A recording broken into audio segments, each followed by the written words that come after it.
اسلامی مہینے کی ابتدا محرم سے ہوتی ہے اور اس کی انتہا ذی الحجہ پہ ہوتی ہے۔ محرم کا مہینہ بھی قربانی کا مہینہ اور ذی الحجہ کا مہینہ بھی قربانی کا مہینہ، تو شروع سے لے کے آخر تک یہ مہینے ہمیں قربانی کی یاد دلاتے ہیں۔ پھر ان کی دو ششماہیاں بنتی ہیں، دو حصے بنتے ہیں۔ پہلی ششماہی کو اللہ نے ایک رحمت کے مہینے سے سجایا اور وہ ہے ربیع الاول کا مہینہ، جس میں رحمت للعالمین اس دنیا میں تشریف لائے۔ اس سے بڑھ کر کوئی اور بڑی رحمت ہو ہی نہیں سکتی۔ اور دوسری ششماہی جو تھی اس کو اللہ تعالیٰ نے رمضان مبارک کا مہینہ عطا کیا۔ یہ رمضان بھی اللہ کی رحمت اور برکت کا مہینہ ہے۔ اس کی اہمیت کا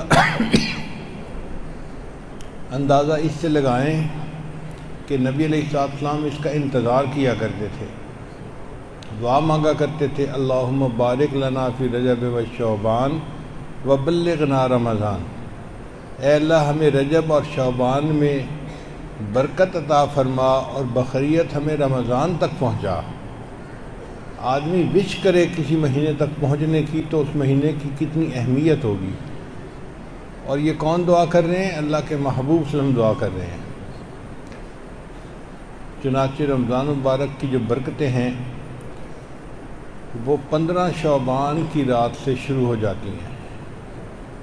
امام ربانی مجدد الثانی رحمۃ اللہ نے اس کو یوں سمجھایا ہے کہ سورج تو طلوع ہوتا ہے 7 بجے، میں مثال دے رہا ہوں، لیکن جو صبح صادق ہے نا وہ 4 بجے ہو جاتی ہے، اور 4 بجے کے بعد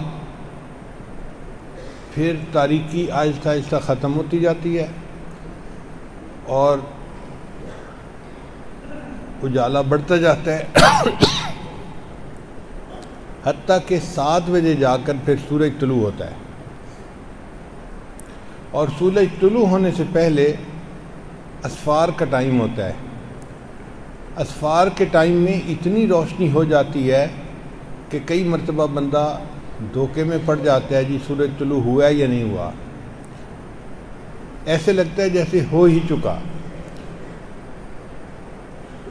تو امام ربانی مجدد الثانی فرماتے ہیں کہ رحمتوں کے اس دن کی صبح صادق 15 شعبان سے شروع ہو جاتی ہے، پھر ہر دن یہ روشنی بڑھتی جاتی ہے، یہ نور بڑھتا جاتا ہے حتیٰ کہ رمضان سے 1-2 دن پہلے ایسے ہی رحمتیں برس رہی ہوتی ہیں جیسے کہ خود رمضان کی اپنی رحمتیں ہوتی ہیں۔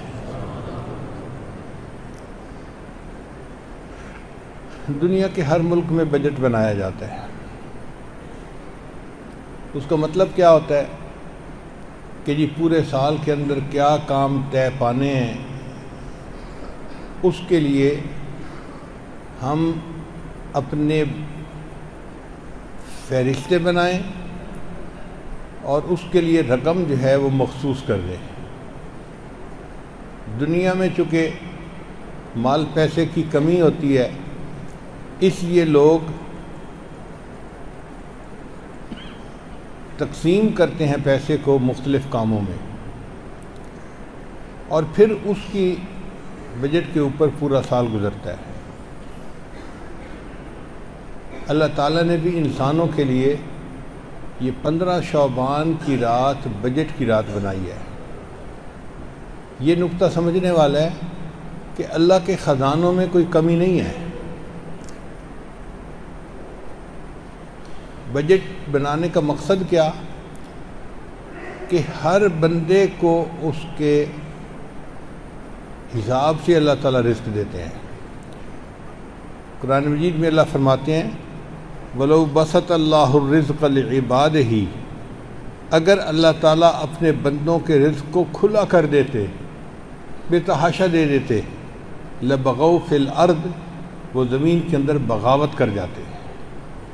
ہر بندے کو اگر اپنی اوقات سے بڑھ کر مل جاتا تو اس کا ایمان بھی محفوظ نہ رہتا۔